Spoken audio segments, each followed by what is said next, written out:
Hi, everyone. Thanks so much for joining us here on the Daily Racing Form YouTube. I'm Gino Buccola alongside Ashley Mailloux, and we're going to head on over to Oaklawn Park to take a look at a preview of the Apple Blossom. It's time to talk about the horse of the year, the reigning horse of the year, Thorpedo Anna. She's going to be a heavy favorite in here, Ashley. And I believe you and I previewed the Azeri, and that was going to be her first start of the year. I took a shot against her because I thought that's where you try to beat a horse like this, making their first start of the year. They have big plans, and she won that race. So in the race where she probably wasn't even at her best when you're looking at speed figures, she should take a step forward off of that. She just feels like she's going to be really tough against this group. Absolutely. And you see the fractions that were kind of posted in the Azeri well within her means and was able to draw clear. So I agree. I think she'll take a step forward. I think it's going to be extremely difficult to beat her, in my opinion, once again. Gonna guess 1-9 once again, but obviously she deserves it based on her resume and just the way that she's been able to do everything and handle everything. She's a very talented filly. Let's take a look at the Timeform US pace projector, see what they think. It doesn't surprise me to see Wild About Hillary out front. She actually wired a field in the Buccola. She beat Free Like a Girl, who then came back and took a big shot at Thorpedo Anna. So that was a good race, but that race was a lot slower than the race that Thorpedo Anna was in the Azeri. So I do think Wild About Hillary will need to improve in order to win or really make a dent in this race. I think she will be out front early, though.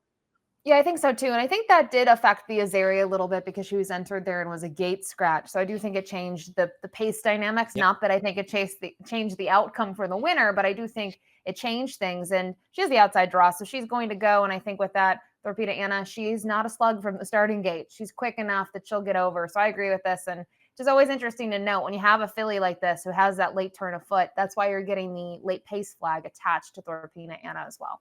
Let's meet the field for the Apple Blossom. The number one, Sweet Alyssa, hasn't really been close in the last 6 races. Is entered in this for Chassis Palmier, who also trains the number 3, Free Like a Girl. So we'll have 2 in here. She just doesn't feel like she's really on this level, Ashley. She doesn't, and we'll see what the new barn can do with her. I do kind of give them credit for saying, let's go back to the dirt. She was 0 for 10 on the career on the turf. She had one synthetic start, didn't win that. And her 4 wins have come on the dirt. So they're going to go back to the drawing board. I will say, though, when you look at those races, you're looking at typically sprint distances. So this is a different ball game for her, but they have to start somewhere. So I understand they're gonna go shoot big, I guess, and go for a grade 1. When you look to the outside of this field, you see the horses that are sharper and better form, but Neon Beach is just one for the last 8, and that win came on the turf. I thought the inside couple were kind of fillers for this field. Yeah, and I liked her as the 3-year-old filly in those races, sort of the prep races down at Oaklawn Park in terms of the Martha Washington and the Honeybee. And she came up short in the Honeybee, but she regrouped from there. And then obviously they've tried different things. They've tried the turf. She does have a grass win, but her last 2 have left me with something to be desired. She has been sort of mid-pack in both of them or a couple of lengths off the early action, and she just isn't able to close it all. So not sure what's going to make the difference in this spot. It's obviously going to be tougher as well. The richest Louisiana bred ever is the number 3, Free Like a Girl. She took a nice swing at Thorpedo Anna last time out. She just missed in the Buccola 2 starts back behind Wild About Hillary. Do you think she can turn the tables on Thorpedo Anna in here? No, I don't think anyone can. You can't ask me Yeah, that question, Gino. The answer is I going know. to I be just know. no. Yep. It's the stablemate, though. Free Like a Girl is the stablemate to Sweet Alyssa, just to point that out. And she has ran well. Huge fan of this horse. You talked about her resume in terms of richest Louisiana bred, the number of wins, 21 in her career. And I think she'll get a good trip. I think she'll be kind of, sitting just off of it. And I just think, unfortunately, there's a better filly in here than her. And if Thorpedo Anna wasn't in this spot, she would probably be my top pick. Noble Miss is next up. She hasn't run in over a year, and now she moves into a new barn. Her last couple races were at Sunland, also much below this class level. Can you build a case for her? No, I mean, she's Yeah. never gone around 2 turns in her career. I can't see it. Her figures are very slow. Her career best is a 71. Again, it was at 7 ace. It's just a really, really tough sell in here. And I think she's going to go off at a bigger price than her morning line. For trying to beat Torpedo Anna, the logical one in this race would be Where's My Ring? The problem that I have, Ashley, it's not the talent of this filly. I think she certainly has ability. She's a graded stakes winner. She ran some really good races last year as a 3-year old.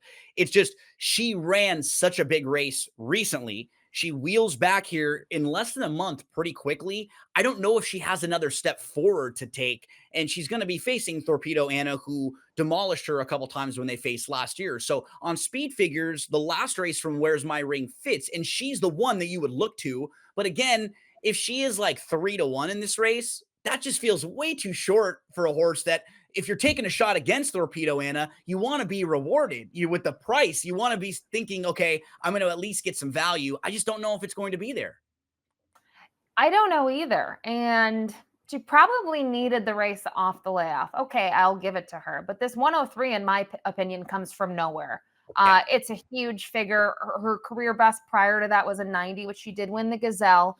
But she has faced Thorpedo Anna before in grade one spots, obviously tougher, bigger fields, and just hasn't been anywhere near it. And I don't know. There's just something about that last race, which visually very impressive. I thought she ran, lights out in there, but I just don't necessarily trust her being in that same ballpark here. And Yeah. you mentioned it too. I think it's the price. 5-2 is really short in here. And again, I still think the other filly's better than her, but I just have a tough time wrapping my head around the March 15th race.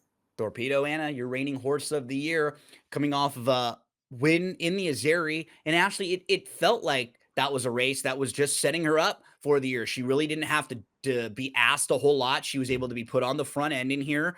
She earned a 95 by her speed figure, which is kind of low for her, but a nice starting point where she could step forward. So it just feels like if you were trying to beat her, the last race was probably the spot where you wanted to beat her, and there was just nobody in there. Now she feels like she only has steps forward to come, this race and maybe even her next start, third off the bench.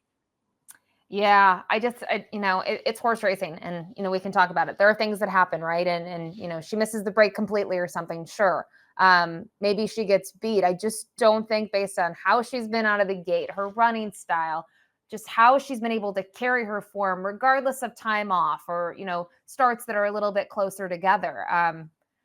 What's there to say about her, Gino, other than Yeah. she's the best filly or mare in the country? Yep, she's at the tip top, and that's the problem when you compare her to a horse like Wild About Hillary or the horse we were just talking about. Where's the Ring on the inside? Wild About Hillary won the Buccola and is like a legitimate stakes horse, like a low-level graded stakes type. But then you have the top tier of runners, the top tier of grade one horses in Thorpedo Anna, one of the best horses in the world, especially on the dirt. I just don't think they're in the same ballpark. And that was my concern with the rest of this field. I just don't think there are many in here that really breathe the same air as Torpedo Anna. Yeah, I completely agree. And just talking about the 7 Wild About Hillary, obviously she has that win streak going. She was able to step up and get a graded stakes win last time out. But you talked about it a little bit earlier. The pace of these races haven't been blistering, and Yeah. I don't know if she's going to be able to hang around. I think the thing is, if Thorpedo Anna is, say, pressing her, is that going to cause this filly to quicken a little bit? And then will she have anything left in the tank late? It's an interesting sort of thing to consider in here. But she was getting a little bit tired last time out on the Buccola and almost got nabbed at the wire. Well, we round out the field here with our selections. And as we move to selections, Ashley, did I put an 8? And there's not even an 8. That would be the 7 there, right? 6, 5, 7, 3. I was looking over there. So I'm looking to try to beat horses, Ashley, when there is like circumstances in the race that makes sense. I just can't find them in this race. It doesn't look like there is a lot of other speed that can push her. She can sit off the pace if need be. She's proven at Oaklawn. Distance isn't a problem. Like, those are the things you look at when you're trying to poke holes in favorites. I just can't poke them in here. No, neither can I. And I'm not going to add anything else about her. Her resume speaks for herself. Huge fan of Thorpedo Anna. But I will say the other thing to think about here, I think other people probably look at this and they're like, why run against her? you're running against her because even if you're second, the purse is $1.25 million. Yep. You would have to win a pretty hefty stake, Gino, and win it to kind of get what you could get for finishing second in here, even in third. So that's why you see connections taking a swing, even horses that are big prices on the morning line, because for one of these, like Noble Miss, if she happens to run third, or Sweet Alyssa, it's a lot of money in the owner's pocket.